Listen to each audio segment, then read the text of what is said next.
All right, the latest news break coming in. Russia has claimed headway in talks with Ukraine as some progress now being made in the two-nation dialogue.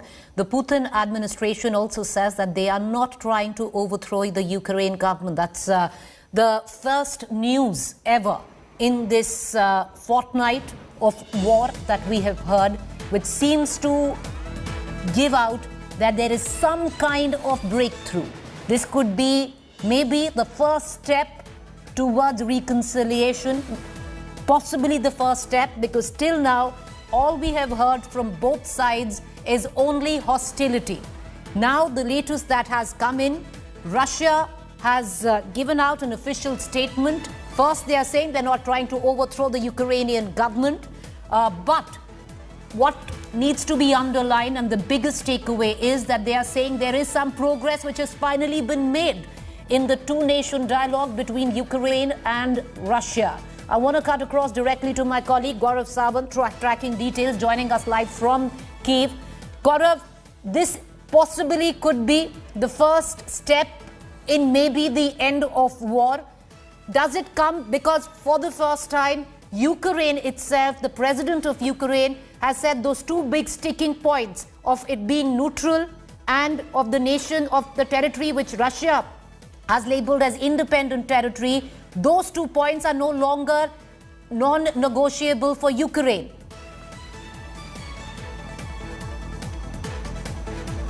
Preeti, you're absolutely right. There is some hope because Russia also announced a regime of silence in 5 cities, and where we are right now in Kyiv, while air raid sirens may have gone off a couple of times earlier this morning, but right now there is relative ease and it's palpable. People are out of their homes, they're in supermarkets, they're shopping, they're stocking up. There are some vehicles that you see on the roads behind me, and this is because there is this hope that with the Ukrainian President Volodymyr Zelenskyy now talking about not being on a bent knee to join the North Atlantic Treaty Organization, and the fact that they're talking about Crimea and Donetsk region, the Donbass region, Donetsk and Luhansk, some conciliation there, accepting it as Russian territory, a major climb down. But if you look around, you still see military hardware, you see military trucks and convoys moving for the protection of Kyiv. Now, these are roads that are leading into Kyiv. So while there is some progress, some forward movement, the Russian threat still remains. Russia appears to be closing in from all sides, and a lot of military hardware that was now in several other regions, Preeti, is now moving closer for the defense of Kyiv in the days ahead. So if the negotiations that are happening between Ukraine, Russia and Turkey, if they take off tomorrow, if it leads to something, then yes, there is hope. If not, then this regime of silence may just lead to a lot of military hardware being poofed off, which we'll hear in and around Kyiv, like we did in Bucha and Irpin yesterday, Preeti. You know, this is the biggest news, Gaurav, one would say, that has come in till now. For the first time, there seems to be a thaw in relationship where Ukraine and Russia is concerned. Gaurav, I have 2 questions for you. Like you pointed out, that also it has a lot to do with Ukraine, stepping back. Ukraine stepped back from its non-negotiables, because both were sticking forward. But the other big question, how big a role in this is Turkey playing? Because things have only changed and shifted once Turkey stepped in to negotiate.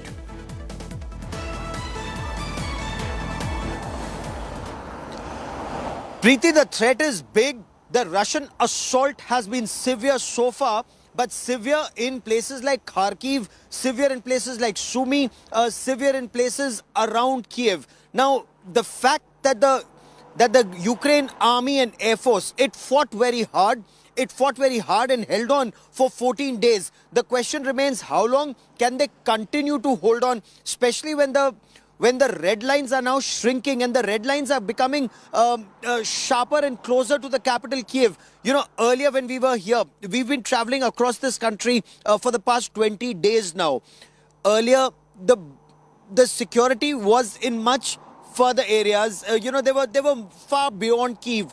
Now those checkpoints and pickets and defense lines are moving inwards. And that is an indication that all the military hardware, all the resources that were earlier for the protection of the country are now shrinking for the protection of the national capital, Kyiv, including air defense assets, surface-to-air missiles, anti-tank guided missiles, and even infantry combat vehicles and tanks. They are now, their cordon is shrinking while they're fighting in Irpin, while they're fighting in Bucha. Their ultimate realization is this entire fight is for the defense of Kyiv, and perhaps President Zelenskyy wants to stall or avert the inevitable, and to stall and avert the inevitable, he's willing to give in to these Russian demands of not being a part of the North Atlantic Treaty Organization and that give on Crimea and the Donbass region. But will this satisfy Russia now that they're so close? I mean, they're virtually at the gates of Kyiv. Will they want to prolong this, move in for the final assault, and it may just be very, very bloody in the days ahead? Or accept negotiation? And will they accept Zelenskyy still being in the chair, or will they insist that he goes and then negotiations are taken forward? All of that happens in the days ahead.